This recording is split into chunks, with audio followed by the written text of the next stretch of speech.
Right. Good afternoon, everyone, and welcome everyone to the Commission for Transportation Disadvantaged Business Meeting. We will now call this meeting to order.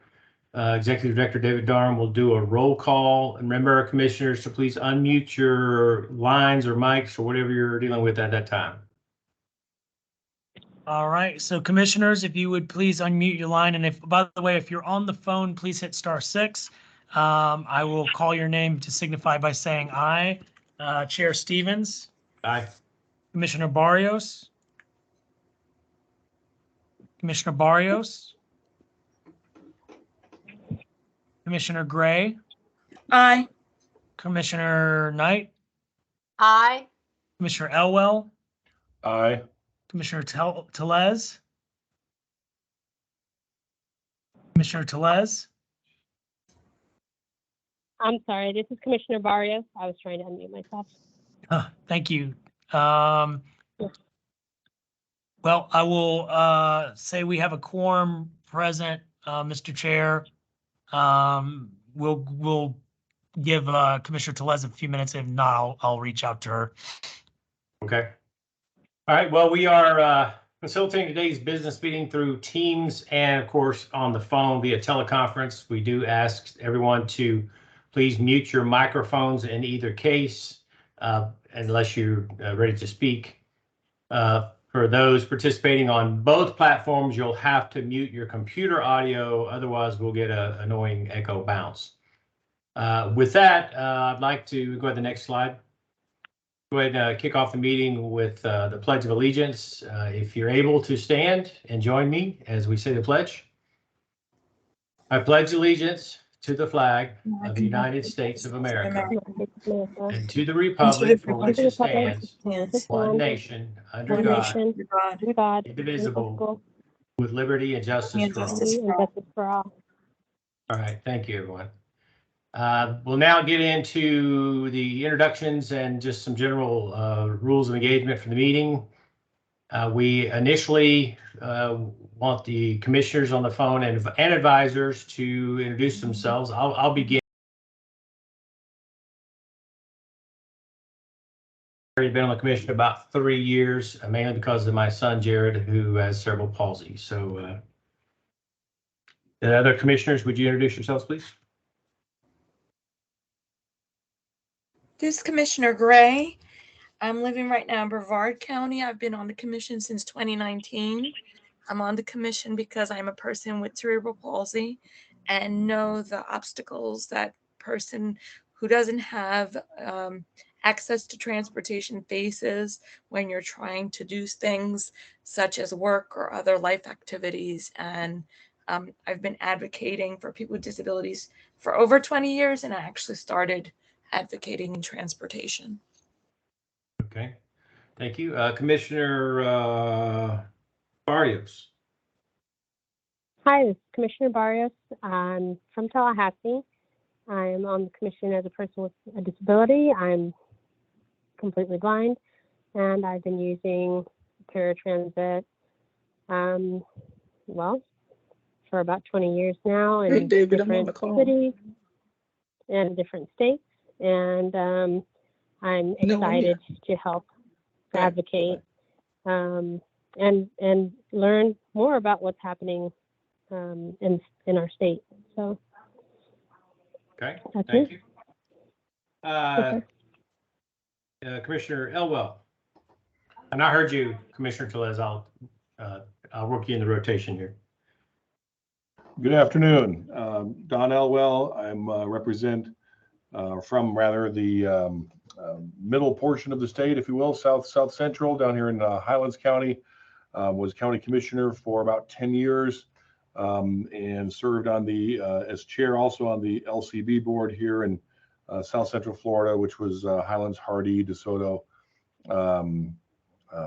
Okeechobee, and have been just very passionate about this particular transportation disadvantage for the majority of my 10 years, and served either on the committee or as the chair for quite some time. It's a very low income and very elderly population, of course, even more so than the state average. And so it's just been something that I've really, really championing the cause here, and it's really important for our community as well as so many others around the state.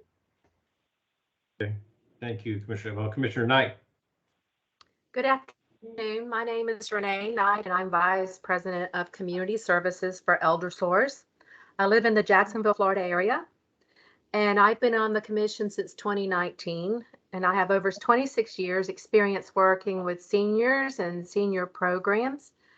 And accessible transportation is a key concern and critical need for many of Florida's older adults. Thank you. Thank you. Commissioner Tellez, glad you could join us. You want to go ahead and do your intro? Thank you. Yeah. Sorry about that. Good afternoon, everyone. My name is Commissioner Tellez, and I reside in Miami-Dade County. I've been on the commission for a little over 3 years. I'm a registered nurse. I'm also with Human Resources as a director of nurse engagement and retention at Baptist Health South Florida. I have a strong interest in this commission because our organization, one of our goals is to hire more persons with disabilities. And one of the things that we notice is many difficulties that persons with disabilities have with transportation. Thank you. Okay, thank you, Commissioner Tellez. Also wanted Rochelle Munson, you want to do an introduction? Hey, I'm good at it is afternoon. Good afternoon, Commission. I'm Rochelle Munson. I'm a senior attorney general, senior assistant attorney general with the Office of the Attorney General. I serve as general counsel to this particular commission, and I'm so glad to be here today. Thanks. Thank you. Any other advisors on the phone today? Liz Stutz, Department of Transportation. Hey, Liz. Diane Harris, Department of Children and Families. You, Diane. Kent Carroll, Agency for Persons with Disabilities.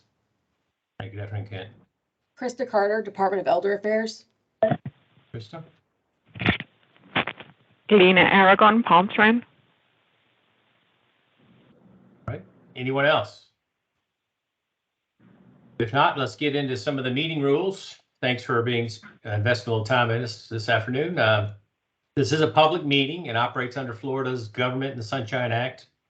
The meeting, as you noticed on Teams, is being recorded, and all verbal, written, and text, including chat box comments, will be logged within the meeting minutes. We do advise any commissioners who are on the webinar to not communicate privately via chat box or any other means with another board member to ensure that we are remaining in compliance with the Sunshine Act. For the public comment segments, we'll follow our traditional format as our in-person meetings. The first segment, excuse me, is attended for agenda items only, and then any topic is open during the second public comments segment. We have asked people that intend to speak to submit a public comment form, so we'll go to the forms first, then we'll go to the webinar participants, and then the phone participants. We do ask that any speakers identify their name, organization, representative, and county of residence, please, and the speakers are limited to 5 minutes for public comment. And again, this first portion is to address specifically for agenda items only. So with that, we can move into our first public comment segment. Did we get any forms submitted for first comments? No, Mr. Chair, I have not received any requests before the meeting.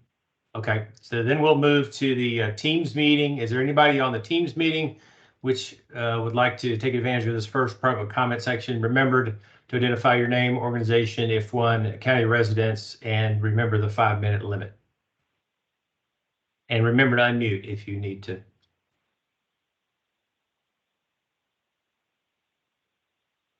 Okay, if not, then we'll move to the phone. Anyone on the phone, and it's #6, right, to speak? That's correct. Star 6, excuse me. Star six. I'm sorry, star 6 to unmute and mute. So anyone on the call that wishes to make public comment at this time. Okay, with that, then we'll move to the next agenda item, which is the next slide, slide 5. The approval of meeting minutes. The commission convened a business meeting via webinar on March 22nd, and then we did an in-person in Stewart on May 24th. The meeting minutes for both of those meetings were provided to you, commissioners, in your meeting packet. I need individually, so for the March 22nd virtual meeting, I need a motion to approve those minutes. This is Commissioner Knight. I make a motion to approve those minutes. Okay, Commissioner Knight makes a motion to approve March 22nd. Do I have a second? Commissioner Gray seconds. Thank you, Commissioner Gray. Any discussion on those? Any comments, concerns, questions? If not, all those in favor of approving the March 22nd meeting minutes indicate by saying aye. Aye. Aye. Hi. Any opposed? If not, then the meeting minutes for March 22nd pass. Okay, let's move to May 24th. I need a motion to approve the meeting minutes for May 24th. Commissioner Elwell make the motion to approve the minutes as presented. Thanks, Commissioner Elwell. I need a second. This is Commissioner Barrios, I'll second. Commissioner Barrios, thank you. We have a motion and a second to move the meeting minutes for May 24th, approve the meeting minutes. Any discussion on those? Questions, comments?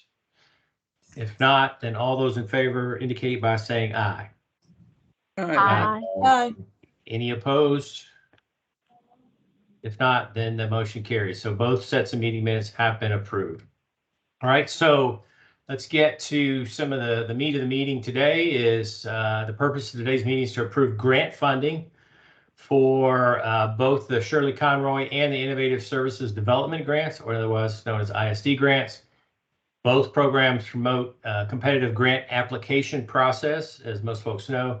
The commission appointed a subcommittee for each grant program to review the submittals, the grant applications, and present recommendations for funding based on the state fiscal year 22-23. Before we turn the agenda over to the subcommittee chairs to present the recommendations, we would like to, definitely say thanks to all the folks, all the organizations that participated in this grant application season. I know it's a lot of work to pull these things together, and we think they're both very valuable programs, and we just want to say thanks for reaching out. We appreciate everyone for the time and the resources it took to put these proposals together. It's not a trivial matter, and we understand that, and we're always trying to make the process a little better as we move forward. So with that, we can go to the Shirley Conroy. We'll now recognize Vice Chair Gray to present the recommendations for the Shirley Conroy Rural Area Capital Assistance Grant. So Vice Chair Gray. Okay, good afternoon, everybody. And I'm sorry, I'm just gonna jump down to the highlights if you all to kind of save in time. The commission announced the application process for fiscal year 22-23 grant cycle on the 18th of April, with the deadline to submit applications on May 20th. 19 applications were received. And I'm sorry, I didn't make sure everybody can hear me. Sorry about that. Yes, we can hear you. We can hear you. So requesting approximately $2.3 million in total grant funds from the state's 90% match. 15 applications requested vehicles, 10 were replacements, and 5 were expansions to fleets. 4 applications requested capital other than vehicles, including vehicle camera systems and video monitoring software, two-way radio systems, and fleet maintenance shop equipment. The review subcommittee met virtually on June 14th and included agency advisors from Florida Department of Transportation, Department of Children and Families, and the Agency for Persons with Disabilities. The committee reviewed each request and finalized the recommendations. 12 projects are recommended for approval for $1,034,688. Also, in anticipation of a vehicle price increase, we're recommending not to obligate the entire $1.4 million at this time. This will allow necessary adjustments to amounts awarded for approval for approved vehicle purchases. I wanted to thank all the subcommittee members who took the time to participate in this process. the two times that I have chaired over this subcommittee, the discussion is very, very well thought out. The questions are well thought out. I wanted to also mention that Commissioner Tellez will be talking in a little bit about the ISD grant improvements that can be made to the application writing. And our committee also agrees that increased training for writing the Shirley Conroy grant or any other grant would be beneficial so that the committees can glean ample information in order to help answer additional questions that sometimes arise during the committee meetings. And with that, Chair Stevens, I'll turn it back over to you. All right, thank you, Vice Chair Gray. Are there any questions of Vice Chair Gray as a subcommittee chair on the Shirley Conroy grant? I do think I'll make a first comment. I do think that's a smart move of leaving a little bit uncommitted due to price increases. We're seeing that in my business across the board, substantial. So I think that is a good move there. But any other comments or questions from the commissioners? If not, then I need a motion to approve the committee's recommendation for the projects that they indicated for the amount of $1,034,688 as indicated in your meeting packet. I need a motion to approve. This is Commissioner Barrios. I have motion to approve. Thank you, Commissioner Barrios. Commissioner Elwell seconds. Thanks, Commissioner Elwell. Any further discussion? If not, all those in favor indicate by saying aye. Aye. Aye. Aye. Any opposed? Not, then the motion carries. Thank you very much, subcommittee. It's a lot of work going through all those and giving everybody the time and the respect they need to look at all that. So appreciate that. So let's move to the ISD grant. We'll now recognize Commissioner Tellez to present the recommendations for the ISD grant. Thank you. Thank you. Good afternoon again. Just wanted to have David remind him of the date that we met, the ISD subcommittee met. Yes, I believe we met on, I think it was June 2nd, and we also met on June 14th to finalize the subcommittee's recommendations on the adjustment. Okay, thank you. The commission administered the Innovation Service Development ISD grant to test new ways of serving the TD population. The program was funded as the Mobility Enhancement Grant, or MEG, in 2016, then funded under the Multiple Use Corridors of Regional Economic Significance, or MCORS, program for 2 years until it was repealed in 2021.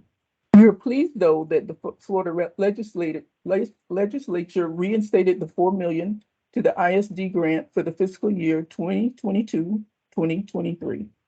The legislature directs the commission to award no more than $750,000 for a single county project and $1.5 million for a multiple county project.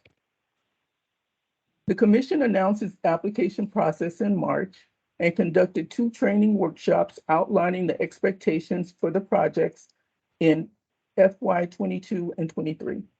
Applicants were provided an opportunity to submit proposals early in April for feedback from commission staff. Applications were due on May 13th. The commission received 11 applications requesting $5.8 million in total funding. The review subcommittee was chaired by myself and made up of Gabe Matthews from FDOT, Kent Carroll from APD, and Krista Carter from Elder Affairs. The committee accomplished 3 objectives.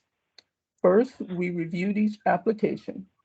Second, we evaluated and ranked each proposal against each other in order of strength using a scoring rubric as a guide. And then we recommended proposals for commission approval for grant funding for the new fiscal year. The committee evaluated the innovative quality of the proposed service by determining whether the projects, 1, promoted a new service such as TNC or cross-county option, not previously funded under the local TD programs, or 2, enhance the value of the current service model, such as an expansion of access to dialysis patients.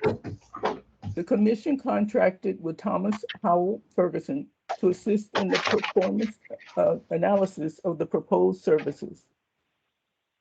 They examined the past year's data on projects funded under the MCORS program, as well as the data on similar trips funded under the Trip and Equipment Grant Program. The performance analysis conducted by THF assisted the subcommittee in making its recommendation. The subcommittee recommends approving 8 of the 11 projects. 3 of the recommended proposals represent similar projects that were funded under MCORS, including Hernando, Indian River, St. Lucie, and Martin. The proposals submitted by Bay, Monroe, Leon counties represent new projects, and the proposal submitted by Wakulla represent a similar project that was funded by iEnable in Escambia, St. Rosa counties in 2021. The proposals submitted by the Indian River, St. Lucie, and Martin enhance access to individuals with developmental disabilities and dialysis patients, respectively. Hernando, Monroe, and PHP expand the hours of service to TD riders. Bay creates a new corridor to connect riders to a public transportation hub, and Pinellas, Hillsborough, Pasco represent a 3 CTC partnership. Because the total number amount requested exceeds the 4 million appropriate by the legislature, the subcommittee recommended the adjustment of 3 of the proposals. We recommend that Wakulla project, which is similar to the project and originally awarded to iEnable, be funded at the amount awarded to Escambia St. Rosa, $313,688 in FY 2021. We recommend the Tampa Bay Tri-County be funded at an even 1 million. And we recommend Indian River, St. Lucie County, which supports individuals with developmental disabilities, be funded the remaining amount, $1,244,070, to balance the appropriation amount. The subcommittee had to make the tough decision to recommend no on some projects. Though these 3 projects had laudable goals, the proposals were not as strong as the competing projects recommended. The services proposed by all 3 projects have been funded under the Trip and Equipment Grant and did not represent new projects for the service area. These applications needed improvement in articulating how the proposed project would enhance the value of TD services beyond providing more trips. Though these proposals are not recommended this year, we encourage the applicants to take advantage of the technical assistance that will be provided next year by the commission. We want to thank all the applicants for dedicating their time and resources to developing these projects. We also want to thank the committee members for volunteering their time to thoroughly review every application. I will now turn it over to David to discuss additional insights gained during the application process. Thank you, Commissioner Tellez. I just wanted to echo some of the things that both Commissioner Gray and Commissioner Tellez mentioned about the importance of training. And, you know, this is something that I think is, though we're really focusing on the ISD grant, a lot of these insights could be beneficial for our systems as they're applying for other grants, whether it's through our program or through another federal or state or local program. But some of the big themes, one of the words that was mentioned during the subcommittee discussion was innovative human service. Innovation, I know, is a broad term and has many different connotations. But as Commissioner Tellez said, we at the staff and the subcommittee level really examine the projects based on what they bring in terms of added value. So what that means is either the project had to show and demonstrate that it was a completely new service, new to the community, such as, let's say, they never had a TNC involved before. That's a new project. Or that it had some way of enhancing the value to the individuals they're serving. So Martin County, for example, what they're offering in their project is not necessarily new to their program. Dialysis actually is quite a major demand for their area. However, what made the subcommittee feel that that project was innovative was in the context that they were trying to tackle that demand in a different way by removing a specific 3-round trip limit on those individuals who are dialysis patients. They could free up access to go to other activities, not just dialysis. They could also go to shopping centers and other important life-sustaining activities. So I want to emphasize that what's important here is that we want to see either new projects or new ways of doing a service. Simply saying, if you give us this money, we give you more trips, or, pulling on to the human service themes of, helping people. Those are important, but that's not necessarily what passes the innovation test or the innovative test. A lot of systems could say that they could use this money to provide extra trips. That's not unique enough to be making the case. So that's a theme that really came out of this year's application process. Some other things is just saying the applications as a whole, as across the board, needed some improvement in the way they particularly design their budgets and their estimates. Sometimes we had to, as a subcommittee, have to read between the lines as to understand where the justification was for the funding request.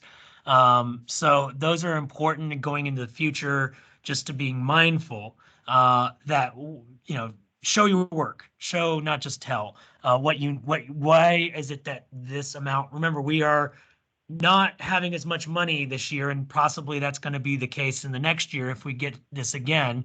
So a proposal that's going to have a stronger budget is going to have a stronger chance of success. So this is to the benefit of the competition side. I'll go ahead and move to the next slide here. Some of the other themes that came out of this discussion was, this is a little tricky because we understand, especially this year, the legislature did impose a limit of 1 project per county. But in terms of the evaluation of applications, it was really challenging when you have projects that have many, many objectives or many service characteristics. When it comes to the evaluation of performance, that is a lot more challenging to do than, say, a single service, single objective project. So I'll give you an example. In the legislative proviso, it says specifically that a project could support multiple goals, which is still important and still something we support. However, let's take an example.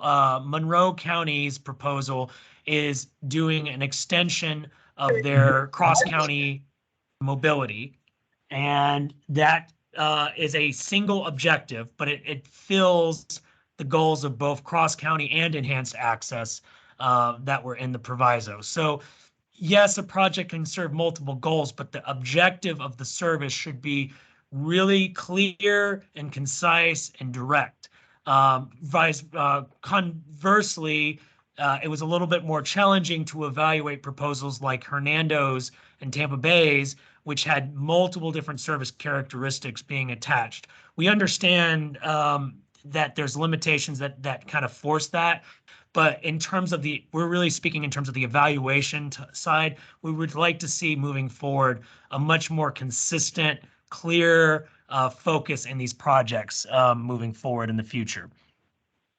The rejected proposals, for example, Lafayette, where we saw some of these projects, as Commissioner Tellez said, they're laudable goals, but they may not necessarily be conducive for the innovative side. So we do encourage these projects to seek other funding. In fact, I believe in that case, for that particular project, there might be something available through the career source side or the workforce development side because it's a career educational type of service. So just because that the subcommittee is recommending not approving for this grant doesn't necessarily mean that we're not willing to provide some technical support or refer them to other resources that might be helpful to them. In terms of the data,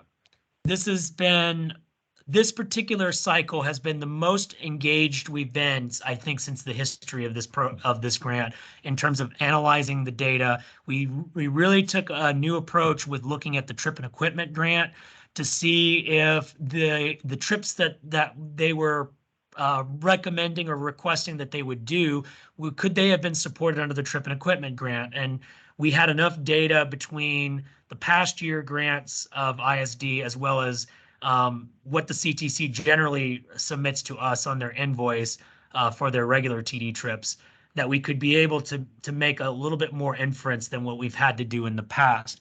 But moving forward, we really want to keep that trend going. So performance is really going to be a big theme this upcoming fiscal year. We would like to ensure that all the major performance measures have to be tied to the invoice, because that is really ultimately getting paid for the outcomes that they're delivering on. So if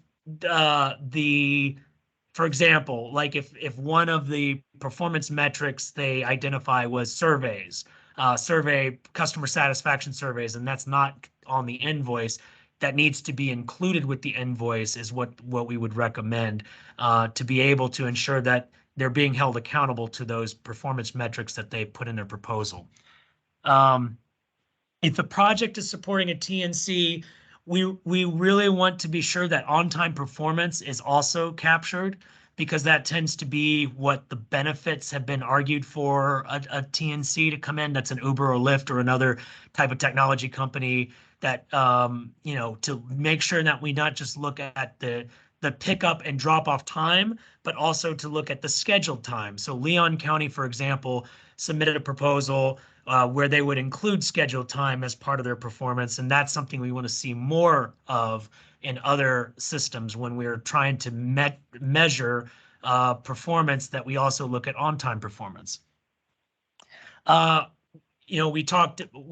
now, everything in this economy is all about costs going up. And this is I think we talked about this at the Vision Summit. This is going to be a challenge for our program as a whole when we're required, as our mission is to be cost effective. And how do we measure that? How do we evaluate our cost effectiveness, especially in an inflationary economy that we're in? So looking at the rates is going to be very important, and not just the rate as in the sense of the dollar amount, but the efficiency of those services. So if a service is being provided under the ISD grant, it would be important to compare the cost of those services compared to maybe the trip and equipment grant to see if there's any insights into the cost, whether it's cost effective or costly service being delivered. So these are just some considerations to have. One last point I want to make.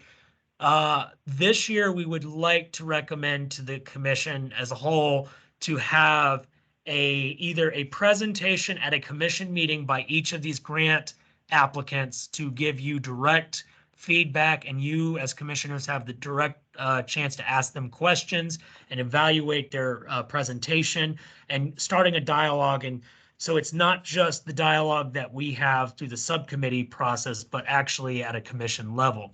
So that could be done one of two ways. We could have it either each commission meeting over the next year, that we could invite a series of speakers, or we could have a workshop just dedicated to this topic, where we would maybe split up the presentations based on scheduling. But the goal would be that we'd want to have more dialogue and more communication between the applicants and the commissioners.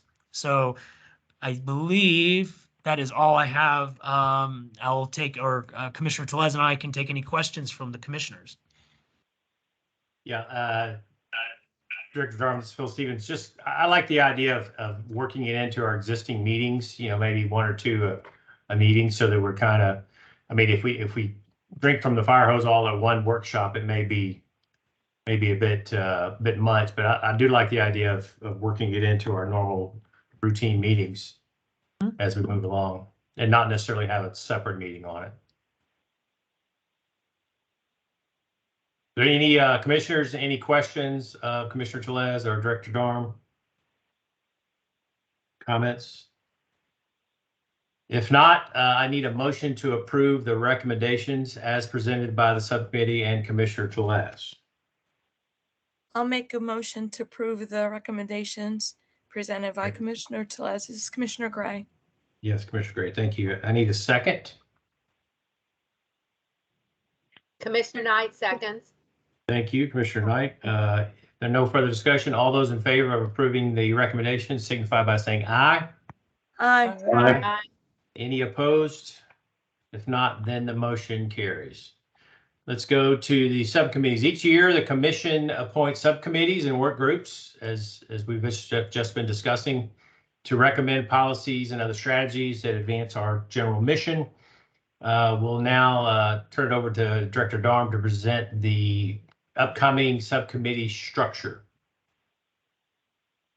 Thank you, Mr. Chair. I just wanted to present this more of an action item to be a little bit more formal than what we've done in the past. Plus, we got some, we have new commissioners and some new stakeholders, and I thought this would be a good opportunity to kind of just educate folks about our structure. We've got a pretty ambitious agenda for the new fiscal year. So much of our policy initiatives, reform efforts that we're going to be tackling, they're going to be accomplished through the committee structure. We want to have a collaborative, thoughtful process. So we wanted to present these to you all. The first slide here, these are the subcommittees that we've had always kind of on standby. The Rider stakeholder subcommittee, that is relatively new. We haven't done as much as I was hoping for, but I believe we're going to do more for this upcoming year, especially as we think of maybe about this driver shortage issue that this committee might actually have a role to play in that, because even though it's focused particularly on the rider perspective, just to clarify, that rider stakeholder subcommittee really is trying to promote awareness of the TD program and engaging a collaborative process with our stakeholders. What it may end up doing is looking at the driver side or any other kinds of challenges where that actually does impact the riders, that does impact their services. And if we're expecting more people to use our services, then we're going to have to figure out as a system, as a whole, what are maybe some communication strategies, some recruitment strategies? Where can we as a commission be a resource to the CTCs and other partners in the stakeholder community on this, worldwide crisis, really? We've also got, like we talked about, the grant subcommittees. So now that we've got some new commissioners, maybe we'll have one of y'all want to take on the Shirley Conroy or the ISD grant next year. That's open. And then we also have an awards committee. I think that's something that we haven't really talked about as much at a commission level, but we always have at the annual conference in August that we're having this year, and it always ends with an awards banquet where we recognize the achievements of what's going on in the field. It's a really feel-good event. It's a highlight. It's our Super Bowl of the year. So we want to always recognize when the efforts that go on behind the scenes of that there are people that volunteer their time to read through all the nominations and make the recommendations of who gets the achievement award for the year. There's one other committee that has been on long-standing that I wanted to bring to y'all, and this is a little bit of a different twist. We've always had an executive committee that's responsible for hiring the executive director in my position, and really overseeing my performance as well as the team's performance. I wanted to bring that back and reevaluate that committee's role, and not just looking at it as a hire and fire committee, but also a guidance committee. I'm calling it the Executive Energy Committee. I stole that from a colleague who mentioned that CEO title should be renamed Chief Energy Officer. The reason why energy, I think, is so important is because we're seeing this problem across many workforces of people burning out and getting overwhelmed. And, we have, of course, we're lucky at the commission level. We do not have the same problems as a lot of you in terms of retention or turnover, but we do have, we are carrying a load of each of us are doing maybe 3 or 4 people's jobs. And so I want to ask, I've asked Commissioner Tellez to lead this committee because of her background in HR and her resourcefulness with that field, that she could be able, along with the other commissioners, you all can be able to provide me some guidance on how I can be able to continue to serve you as effectively as I've done in the last 3 years, as well as the team's growth. That's going to be a big theme this year, is growing our workforce, growing our team, their knowledge, their skills, and their abilities to take on the challenges moving ahead. And then lastly, we're going to have 2 special initiatives, at least in the next 6 months, that I wanted to bring to y'all's attention through a work group process. The first one is one that's been long standing, and it's finally here. We are ready to move forward with the annual operating report redesign. We are going to have Commissioner Knight has been very patient waiting for this moment. The work group is going to look at ways that we can improve the data validation of that system as we move into the new fiscal year and the new AOR season. We're going to look at recommendations that we can do to improve that process. And then secondly, we have a long-standing need to be done soon 5-year plan, strategic plan. It's in our statute. We haven't gotten to address that for definitely more than 5 years, and I'm embarrassed to say, but it of course, as everything goes, priorities take precedent. But this is the year we think we're going to be able to at least get the start diving into that. I've asked Commissioner Elwell, given that he's got a background being the chair of the local coordinating board, if he would be willing to serve in this role. And of course, I promised him, just as I promise all of you, that we as the staff are here to help you, prepare you for these roles. But we really, really want your perspectives. You come in from somewhat of an outsider perspective that's unique, and we want to be able to capture that in addition to the expert opinions that we will be pulling from in both of these initiatives. So this is just to present to you as an action item, commissioners, so that you can be able to basically approve the work that these subcommittees are going to do moving into the new fiscal year. And from that, we'll take any questions you may have.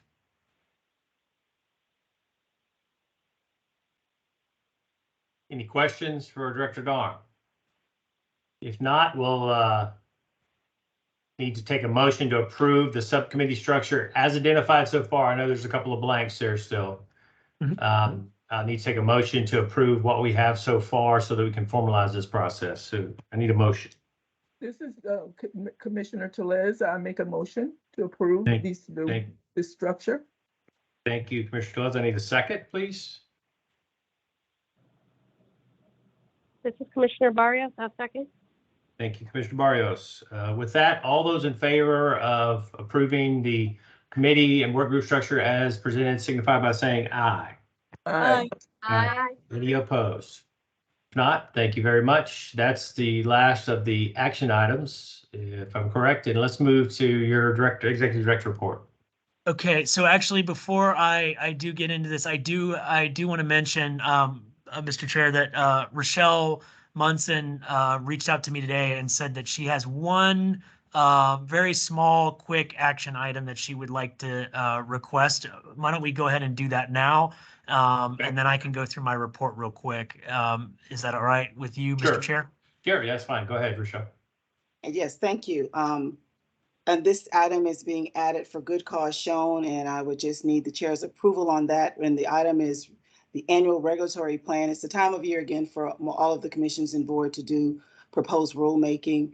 I would just ask that the commission delegate, as we do every year, the authority for the chair and the director and I to go over the rules and prepare a plan for discussion and presentation to the full commission, probably at the next meeting, with any proposed rules or proposed rulemaking for the next fiscal season. We do this every year. We just want to make sure that we get it in timely. I know that there have been some meeting date considerations, and our next meeting is in August. So I know by August we should be able to present that document that we present annually at the governor's request, and that we can probably vote on it. So no decisions have been made just regarding any of the rulemaking. This opportunity with this action plan, again, added for good cause shown with the chair's approval, is just for the body to vote to delegate authority to the chair, as we do every year. And the discussions will be the chair, the director, and myself regarding the proposed rulemaking for the next year. I need a vote for that, technically. Okay, thank you, Cheryl. So as you heard, we need a motion to approve the delegation so that we can dig into it, and then we would present findings or recommendations most likely at the August meeting. So I need a motion to approve the delegation of the rulemaking. This is Commissioner Barrios. I'll make a motion to approve. Okay, we need a second. Donna, Commissioner Elwell. Thank you. Second. Thanks, sir. All those in favor signify by saying aye. Aye. Aye. Any opposed? Aye. With that, the motion carries for the delegation. Thank you, Cheryl. Thank you. All right. Okay, David, if you want to run through your report very quickly, we can Yes, move sir. along. Just basically kind of similar to what I was talking about, this committee structure. We've got the AOR redesign. We're hoping to do a workshop on that either at the end of July or the beginning of August. And the point of that workshop will be to gain feedback on how we can improve the validation of the data.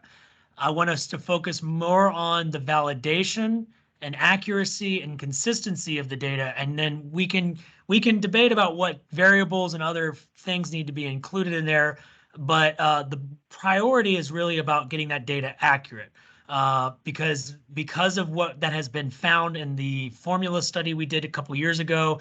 That is something that has been in waiting and in the queue waiting for a couple years now to be done. So we're looking forward to that. We're also, as I mentioned, the planning grant. We want to examine ways that we can improve that with Commissioner Elwell as the chair. So we're probably going to look at that be more in the fall, because we'll need a little bit of time internally to do some thinking about what we want as far as the objectives of that, as that kind of also gives us some time with the AOR discussions to get that accomplished first. So I also wanted to tell you that we have the Vision Summit document, that summary document. We're going to have that posted. I'm going to try to get that out to y'all. I know Chair Stevens, you had mentioned at the last commission meeting that you had taken some notes, and that maybe some of the other commissioners or some of the other participants had some notes they took. If you could send that to me by next week, and I will incorporate those into the summary document. And I'll clarify that, it's in addition to what was actually physically said in the meeting, that there were additional comments or thoughts that were shared with us. So I'd like to get that out, and that will help set up a really good conversation for our annual conference in August. So I'll be trying to get that to y'all next week. And then we also have next week a report that's going to come out by Thomas Howell Ferguson on the innovation grant that is going to show the data analysis that we talked about in the previous discussion. And you'll get to see what was some of the comparative analysis. I'm going to encourage all commissioners to read that report and think about it in the context of the AOR, because what it's showing is that we're taking multiple data sets and we're doing almost like a comparative analysis of a performance. That is kind of what the AOR in some ways is trying to do, is to analyze the performance of coordination as a whole. So I believe that the ad hoc report that we're going to get from Thomas Howell that basically summarizes that analysis is going to segue us into the AOR redesign discussions for July and August. So be on the lookout for that. We will post that once that is finalized, but hopefully next week. I think that's all. Oh, one last item is the discussion of, for those of you who are not new commissioners, as you recall, last year we had a discussion on the Americans with Disabilities Act paratransit services and the use of our funding, whether or not to fund those services or not. You as a commission agreed to uphold the policy of not using the TD dollars to support those services. We have a report out on our website that describes the justification of that decision. The Florida Public Transportation Association has requested that we revisit that discussion. And so we did invite them to do a presentation on their position and allow you as commissioners to hear their perspective, as well as to ask them questions and have a dialogue engagement on that. So we think that will be occurring at the next commission meeting in August 29th. We're waiting to hear back, of course, from Lisa Bacot, who's the executive director of FPTA, and her board, of course, on getting that worked out and coordinated on scheduling. So that is all I have as far as my update. I'll take any questions you may have. Any questions for Director Darm? If not, are there any additional updates from commissioners or advisors at this time?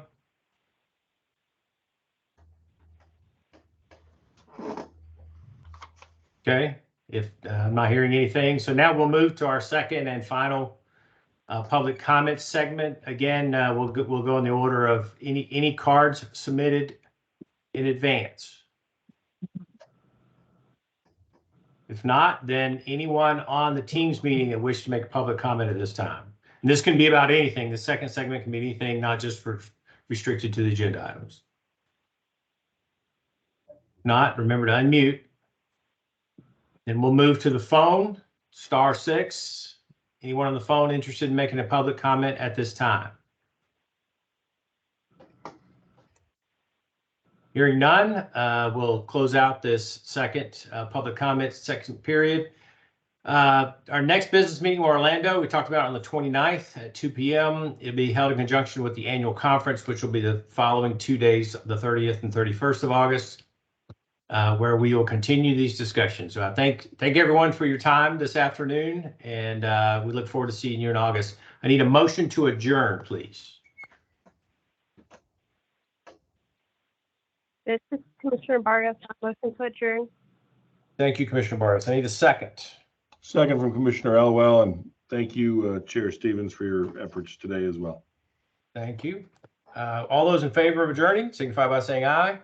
Aye. Aye. Any opposed? All right, meeting is closed. Thank you, everyone. Thank you. All right, bye-bye.